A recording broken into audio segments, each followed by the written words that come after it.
உங்கள் favourite சீரியலின் full எபிசோடுகளை Sun டிவியில் ஒளிபரப்பான உடனே சன் நெக்ஸ்டில் ஃப்ரீயா பாருங்க. இப்போதே ஆப் டவுன்லோட் செய்யுங்கள்.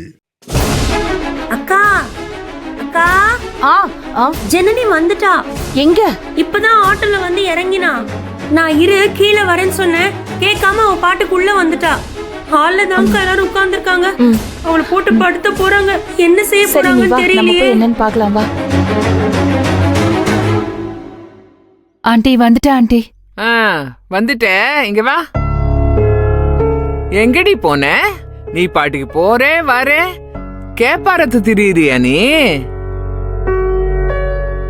அது சரி, போகும்போது கட்டின சேலையோட போன, இப்ப என்னமோ பொட்டியோட வர? எங்க இருந்து? வீட்ல இருந்து கொஞ்சம் ட்ரெஸ் எடுத்துட்டு வந்தேன். அன்னைக்கு வெளியாள் முன்னாடி வச்சு எங்க எல்லாரோட மானத்தையும் வாங்கிட்ட. என்னமோ நாங்க எல்லாத்தையும் ஒத்துக்கிட்ட மாதிரி பெரிய டிராமா போட்டு நீ பாட்டு போயிட்ட. இதெல்லாம் எப்படி செஞ்ச நீ? அந்த சிச்சுவேஷனை யூஸ் பண்ணிக்கிட்டு ஒரு நல்ல விஷயத்துக்காக, சப்போர்ட்டுக்காக நான் அங்க போனது தப்பு இல்லையா? கரெக்ட் தான். அண்ட் மோரோவர், நான் வெளியாளுங்களுக்காகவோ ஊர் பேர் தெரியாதவங்களுக்காகவோ போகல. இந்த வீட்டு மருமக ஈஸ்வரி அக்கா, அவங்க வீட்டுல ஒரு காரியம் நடக்கும்போது அங்க போக வேண்டியது நம்மளோட கடமை.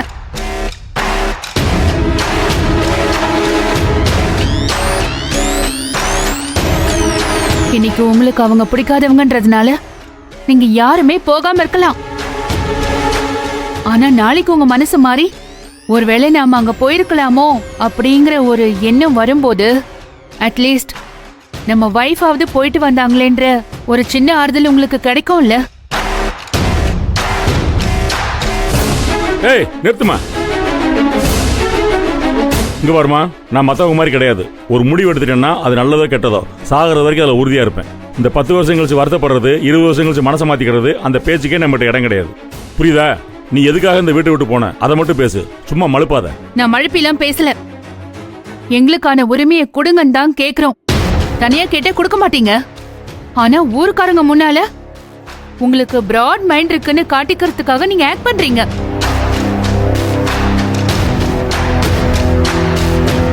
இத சொன்னா உங்களுக்கு பிடிக்கலனா அதை என்னால ஏத்துக்க முடியல. ஏத்துக்க முடியலையா? நீ பண்ற அட்டகாசத்து கூட எங்களால ஏத்துக்க முடியல. இவ்வளவு நியாயம் பேசுறவ நேர்மையா இல்ல நடந்துக்கணும். இங்க இருந்து நாடகம் ஆடிட்டு அங்க போற, அங்க இருந்து சொல்லாம கொல்லாம உங்க அப்பா வீட்டுக்கு போற. எதுக்கடி போன? எங்க அப்பாவுக்கு உடம்பு சரியில்லை, அவரை நான் பார்க்க போனேன். ஏமா அத நீ சொல்லிட்டு போணுமா? உங்ககிட்டயா? எதுக்கு? சக்திக்கு சொல்ல ட்ரை பண்ண முடியல. அத நான் சக்தி கிட்ட பேசிக்கிறேன். இந்த நக்கல் புண்ணாக்கு பேசுறதுக்கெல்லாம் நீ மட்டும் போயிருக்கணும். எதுக்கு என் பொண்டாட்டியும் கூட்டு போன? அதுக்கு உனக்கு என்ன உரிமை இருக்கு? உங்க வைஃப் கைய பிடிச்சு அழுத்திட்டு போன. அவங்க ஒரு மெச்சூர்ட் அடல்ட். அவங்களுக்கான விஷயங்களை டிசைட் பண்றதுக்கு அவங்களுக்கு உரிமை இருக்கு. அவங்க டிசைட் பண்ணிட்டு வந்தாங்க. நீங்க இந்த மாதிரி கார்னர் பண்றதால நான் என் வார்த்தைய மாத்தி மாத்தி பேச மாட்டேன். My stand is very clear. நான் பண்ணது நியாயம். அதுக்காக என்ன நிக்க வச்சு கேள்வி கேக்குறத என்னால அக்செப்ட் பண்ண முடியாது.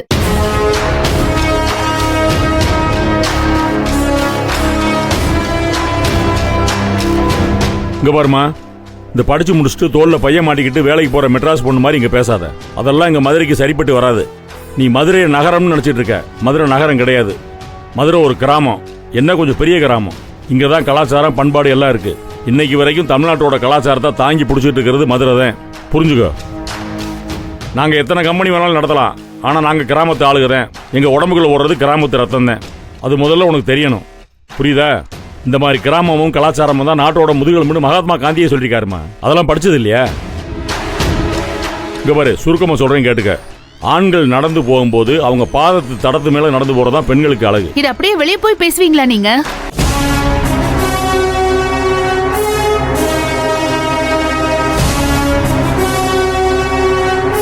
மாட்டீங்கல்ல?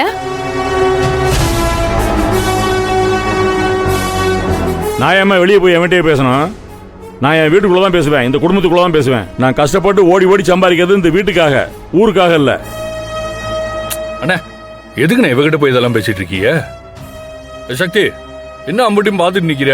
உள்ள கூட்டு போய் 4 சாத்து சாத்துறா. வெக்கமா இல்ல உனக்கு? Mind your words. இந்த மாதிரி பேசுறதெல்லாம் ஆஃபென்ஸ். அது தெரியுமா உங்களுக்கு? இந்த வார்த்தை பேசினதுக்காக உங்களை தூக்கி ஜெயிலியே போடலாம்.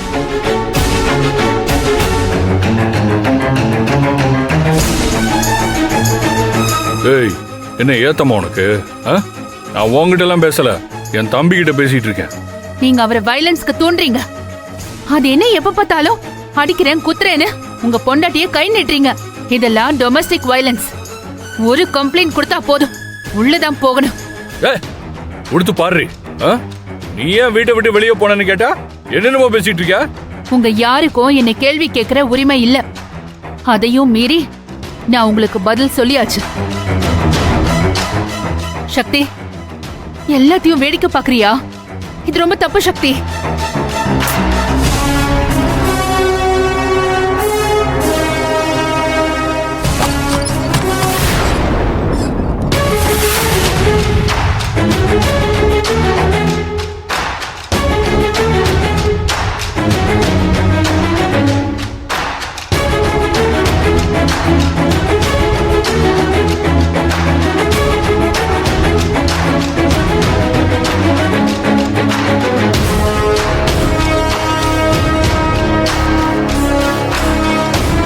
யாருது இது?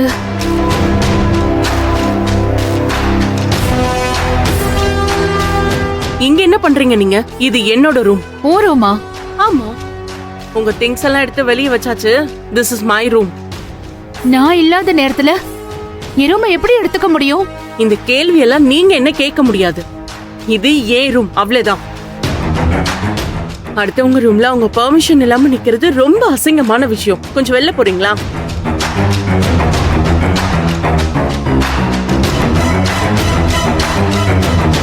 சக்தி, என்ன இது? ஜனனி கொஞ்சம் வா. ஏன் எங்க? இது நம்ம ரூம் தானே, நான் ஏன் வெளியே வரணும்? வா ஜனனி, நான் சொல்றது கேளு, கொஞ்சம் வா. வா வா. போங்க.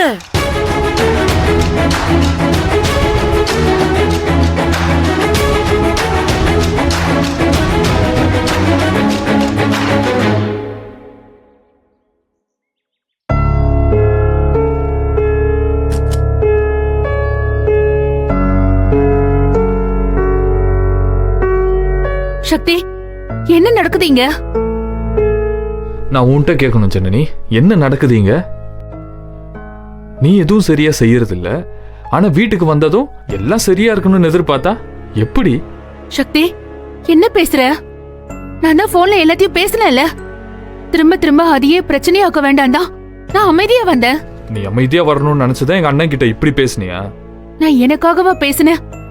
உங்க ஈஸ்வரி அன்னைக்காக தானே பேசினேன். ஜனனி, எந்த ஒரு விஷயம்னாலும் ஒரு அளவு இருக்கு, அது உனக்கு புரியவே மாட்டேங்குது. நிஜமா சக்தி, சத்தியமா புரியல. உங்க வீட்ல ஒவ்வொரு நாளும் ஒவ்வொரு அளவா மாத்துறீங்க. என்னால புரிஞ்சுக்க முடியல, ரொம்ப கஷ்டமா இருக்கு. உனக்கு அப்படிதான் இருக்கும் ஜனனி, ஆனா உன் பிரச்சனை அது இல்ல. வேற என்ன? எங்க அண்ணன் கோயம்புத்தூர்ல என் பேர்ல கம்பெனி ஆரம்பிச்சு கொடுத்தது உனக்கு பிடிக்கல.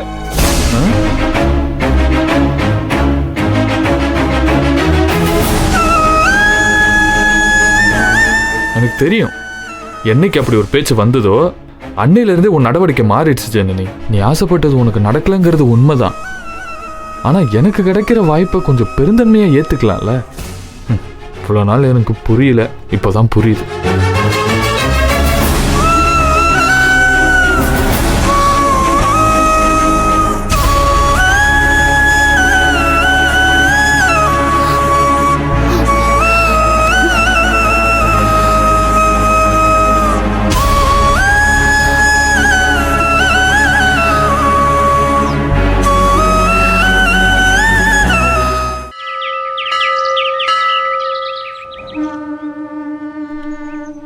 அண்ணே, நான் ரெடி. நானும் ரெடி. ஏய், கிளம்புறோண்டி. வீட்டு பூட்டிக்கோ. வாசு இப்ப வந்துடுறேன்னு சொல்லிருக்கா. வாசு வந்தாச்சு. ஆமா, நீங்கெல்லாம் எங்க படையெடுத்து கிளம்பிட்டீங்க? ஏய், அதான் காலையிலே சொன்னோம்ல, கிரகப்பிரவேசத்துக்கு ஏற்பாடு செய்ய போறோம்னு 4 கடைய பார்த்து வச்சுக்கிட்டா தானே வாங்க முடியும். மாமா வரலையா அத்தை? அவரு ஆபீஸ்ல இருந்து டைரக்டா கடைக்கு வந்துறேன்னு சொல்லிட்டாரு. நாங்க வர லேட் ஆனாலும் நீங்க 2 பேரும் ஆர்டர் பண்ணி சாப்பிட்டுக்கோங்க. சூப்பர். பொறுமையா நல்லா பாத்துட்டு வாங்க, அவசரமே இல்ல. எங்க ஏற்பாடு எல்லாம் பார்வதி, பண்ணிட்டீங்களா? எல்லாம் ரெடியா இருக்குமா? நீங்களாம் பணத்தை பத்தி கவலைப்படாதீங்க. பொருள் நல்ல பொருளா இருக்கணும், சரியா? அதெல்லாம் கரெக்டா வாங்கிரலானே. அப்போ வாங்கிட்டே வந்துட போறீங்களா? இல்லடி, பார்த்துட்டு எல்லாம் செலக்ட் பண்ணி வச்சுட்டு வரோம். 4-5 கடை பார்த்துட்டு கம்பேர் பண்ணி அப்புறமா வாங்கிக்கலாம்ல, அதுக்குதான். வெரி குட் மூளை. சரி கிளம்புறோம், லாக் பண்ணிக்கோங்க. சரியா? சரிம்மா. வாங்க நீ போலாங்க. ஏய், ஜாக்கிரதையா இரு. பத்ரம், வரேன் வாசு.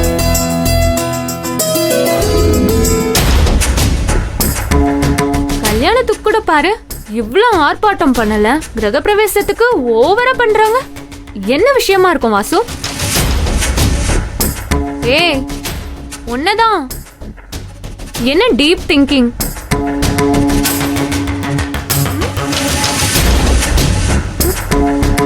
இந்த வீட்ல என்ன தவிர எல்லாருமே அப்நார்மலா இருக்காங்க.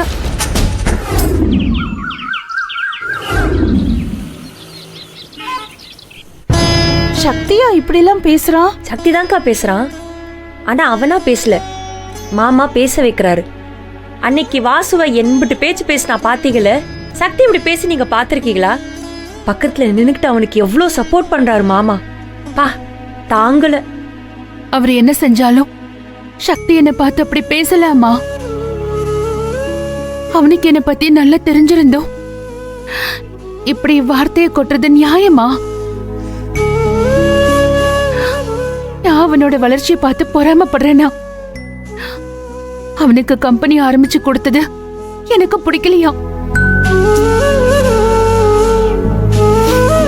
கேட்கறதுக்கு ரொம்ப ரொம்ப கஷ்டமா இருக்குக்கா. உங்களுக்கு ஞாபகம் இருக்கா, என் பேர்ல இவங்க கம்பெனி ஸ்டார்ட் பண்றேன்னு சொல்றதுக்கு முன்னாடியே நான் உங்ககிட்ட சொன்னேன்ல,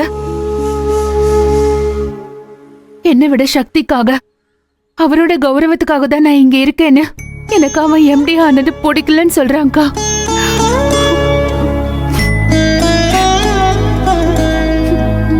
ஜனனி ப்ளீஸ்.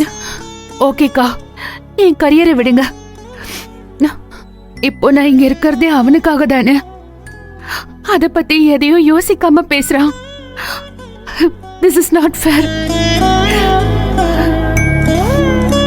நான் என்ன வேணும்னா சொல்லாம கொள்ளாம போனேன். உங்களுக்கே தெரியும்லக்கா, அப்பாவுக்கு ரொம்ப முடியல, ஸ்கேன் எடுக்கணும்னு சொல்லிட்டாங்க. ஒரு மாதிரி பயம் வந்துருச்சு, அதான் பார்க்க போனேன். நிஜமாவே சொல்றேன், இப்போல்லாம் எங்க அப்பாவை நினைச்சாலே ஒரு மாதிரி பயமா பாரமா இருக்குக்கா. அதுவும் ஈஸ்வரி அக்கா அப்பா முகத்தை பார்க்கும்போது எனக்கு அப்படியே என் அப்பாவை பார்க்கற மாதிரி இருக்கு. அவருக்கு ஹெல்த் ரொம்ப முடியல. ஏதோ நான் இங்க நல்லா இருக்குங்கிற தெம்பல தான் அவர் அங்க இருக்காரு. நான் அங்க போய் அவர் கூட இருந்தா பெட்டர் ஆயிடுவாருன்னு தான் நான் போனேன். அதுவும் போன் ஆஃப் ஆனதுனால சொல்ல முடியாம போச்சு. சக்தி அதை புரிஞ்சுப்பான்னு நினைச்சேன். ஆனா இப்படி பேசுவான்னு நான் கொஞ்சம் கூட எக்ஸ்பெக்ட் பண்ணவே இல்லக்கா. ஜனனி அழுகாத ஜனனி. உனக்கு என்ன சமாதானம் சொல்றதுன்னே எனக்கு தெரியல. ஆனா ஒன்னே ஒண்ணு, அன்னைக்கு கோவில்ல நீ தானே சொன்ன, கல்யாணங்கிறது ஒருத்தவங்களோட குறை தெரிஞ்சும் அதை சரி பண்ணி கூட வாழ்றதுன்னு. அதை மட்டும் மனசுல வச்சுக்க, வேற மத்த எல்லாத்தையும் மறந்துரு. இன்னும் சொல்ல போனா யாருக்குமே நேரம் சரியில்லை போல. உங்க அப்பாவுக்கு உடம்பு சரியில்லை, ரேணுகா அக்கா அம்மால ஆக்சிடென்ட் ஆகி ஆஸ்பத்திரியில கிடக்குறாங்க. என்னத்த சொல்ல? என்னக்கா சொல்றீங்க? என்னாச்சு? உனக்கு தெரியாதுல, அன்னைக்கு இங்க வந்தாங்க, மாமா வாயில விழுந்துட்டு போனாங்க, கார் இடிச்சிருச்சா, இப்ப ஆஸ்பத்திரியில இருக்காங்க. அக்காவும் பாவம் அங்க தனியா ஒண்டி மனுஷியா கஷ்டப்பட்டுட்டு இருக்கு. அதனாலதான் ரேணுகா அக்காவை காணுமா? எனக்கு ஒண்ணுமே புரியலக்கா. நம்ம லைஃப் ஏன் இப்படி இருக்கணும்? நம்ம எதுக்காக இப்படி அட்ஜஸ்ட் பண்ணிட்டு போகணும்? இதெல்லாம் தான் இப்ப என் மைண்டுக்குள்ள ஓடிக்கிட்டே இருக்கு. இத்தனை நாளா சக்திக்காக தான் நினைச்சிட்டு இருந்தேன். அவனும் ஏதாவது பிரச்சனைனா எனக்கு தோளோட தோள் நிப்பான்னு எதிர்பார்த்தேன். ஆனா இப்போ அவனே என்ன ஹர்ட் பண்றான். இதெல்லாம் மாறும் ஜனனி. நீ கொஞ்ச நாள் பல்ல கடிச்சிட்டு வெயிட் பண்ணு. உன் கூட சக்தி வந்து நிப்பான். சின்ன வயசுல இருந்து அவனை நான் பார்த்துட்டு இருக்கேன்ல, எனக்கு அவனை நல்லா தெரியும் ஜனனி. அவன் கட்டாயமா உன்னை புரிஞ்சுக்குவான். அந்த நம்பிக்கை எனக்கு இருக்கு. அதே நம்பிக்கையோடு தான்க்கா நானும் இருக்கேன். இல்லைன்னா அவன் பேசின மறு நிமிஷமே நான் இங்க இருந்து போயிருப்பேன். ஐ ஸ்டில் பிலீவ் என் சக்தி என்கிட்ட வந்துருவான். இடியே அடிக்குது. ஹலோ, மேடம், இனிக்கா? சரி மேடம், வந்துடும். Okay madam.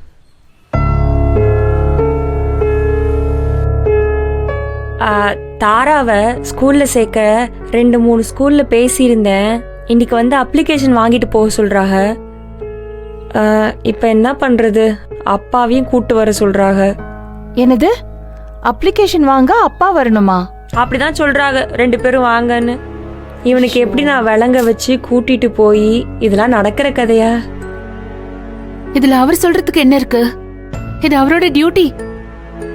அத முதல்ல புரிய வைங்க அவருக்கு. இது இப்ப நான் போய் சொன்னா எனக்கு தான் 2 வைப்பான். என்னத்தான் நான் புரிய வைக்க? செஞ்சுதானே ஆகணும். புள்ள படிப்பு விஷயம். சரிக்கா, நான் போய் பேசி பாக்குறேன். சரி போ.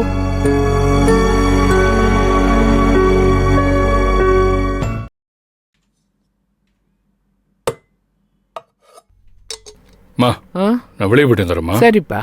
என்னங்க? ஏய், வெளியே போற ஆம்பளை ஏண்டி பின்னுக்கு கூப்பிடுற? இல்லத்த, ஒரு விஷயம் சொல்லணும். எனக்கு ஒரு முக்கியமான விஷயம் சொல்லணும். நீ விஷயம் சொல்ல போறியா? சரி சொல்லு கேப்போம். அது நம்ம தாரா இருக்கால, அவளுக்கு அப்ளிகேஷன் வாங்கணும். அப்ளிகேஷன்? என்ன அப்ளிகேஷனு? இல்ல, இந்த வருஷம் அவளை ஸ்கூல் சேர்க்கணும்ல, அதுக்கு அப்ளிகேஷன் வாங்கிட்டு வந்துடலாம். அது என்ன இப்போ? நான் அவசரமா வெளியே கிளம்பிட்டு இருக்கேன்ல, போகும்போது உன் பொண்ணை கொண்டு போய் ஸ்கூல்ல சேர்த்து விட்டு போகணுமா? இந்த பாரு, இதெல்லாம் ஒரு விஷயம் வந்து பேசிட்டு இருக்காத, சரியா? வேணா அண்ணங்கிட்ட சொல்லி விட்றேன், அவரு பேசி ஸ்கூல்ல சேர்த்து விட்டுருவார். அண்ணன் வரட்டும். என்னங்க? என்னடி? எனக்கு நான் சொல்றது ஒரே நிமிஷம் கேளுங்களேன். நான் நல்ல ஸ்கூல் தான் பார்த்து வச்சிருக்கேன். அப்ளிகேஷனை அப்பா அம்மா வந்து வாங்கினா நல்லா இருக்கும்னு அந்த மேடம் சொன்னாங்க. நான் என்ன எனக்காகவா கேக்குறேன்? தாராக்காக தானே கேக்குறேன். வாங்களே போயிட்டு வந்துருவோம். யாரை கேட்டு இந்த தேவையில்ல சொல்லி எல்லாம் பாக்குற? ஆமா, அதுக்கு அப்ப நான் தானே. நான் முடிவு பண்ற ஸ்கூல்ல படிக்காம உன் இஷ்டத்துக்கு கண்ட ஸ்கூல்ல எல்லாம் நல்லா சேர்க்க முடியாது. அது நீங்க மட்டும் முடிவு பண்ற விஷயம் இல்ல.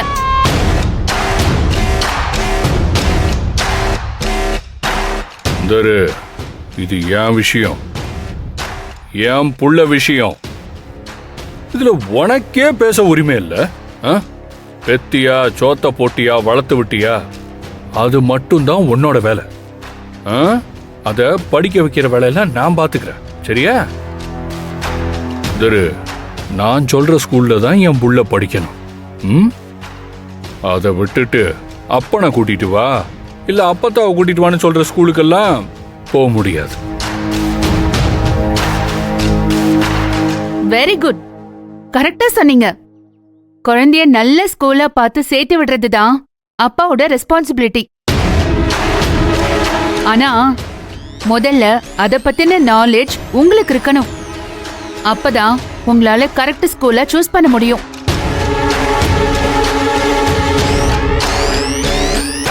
இது உங்க விஷயமா இருக்கலாம், ஆனா இது ஒரு குழந்தையோட ஃபியூச்சர் சம்பந்தப்பட்ட விஷயம். நீங்க இன்னைக்கு பண்ற தப்புனால நாளைக்கு குழந்தையோட ஃபியூச்சர் क्वेश्चन மார்க் ஆயிடக்கூடாது. ஸ்கூல் எஜுகேஷன் ஸ்ட்ராங்கா இருந்தாதான் ஃபியூச்சர்ல அவ ஆசைப்பட்டத அவளால செய்ய முடியும். சோ நீங்க என்கிட்ட என்ன பேசினாலும் சரி, நான் இத பேசதான் செய்வேன். ஆமா, என்னமோ நான் பாத்துக்கிறேன்னு ஸ்ட்ராங்கா பேசுனீங்க. என்ன பாத்துக்குவீங்க? எஜுகேஷனோட ஸ்டாண்டர்ட பத்தியோ அதுக்கு இருக்கிற வேல்யூ பத்தியோ உங்களுக்கு ஏதாவது ஐடியா இருக்கா? சரணி, சத்தியமா அவரை இன்சல்ட் பண்றதுக்காக நான் இதெல்லாம் சொல்லல ஆண்டி. ஆனா உங்களை விட பெட்டரா தெரிஞ்ச நந்தினி அக்காவ நீங்க பேசவே கூடாதுன்னு சொல்றீங்க பாத்தீங்களா? நான் அதைத்தான் தப்புன்னு சொல்றேன். என்ன ஓவரா பேசிட்டே போறீங்க? யாருக்கு பெட்டரா தெரியும்? 5 வருஷமா கிச்சன்ல இருக்க உங்களுக்கு பெட்டரா தெரியுமா?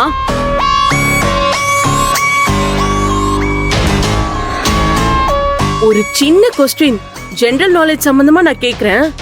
அதுக்கு உங்களால முதல்ல பதில் சொல்ல முடியுமா? என்னவோ உங்களுக்கு தான் பெருசா தெரியற மாதிரி ஜால்ரா தட்டுறதுக்கு ஆளை கூட்டிட்டு வரீங்களா? முதல்ல என் அண்ணனுக்கு தெரியாதுன்னு சொல்றதுக்கு நீங்க யாரு?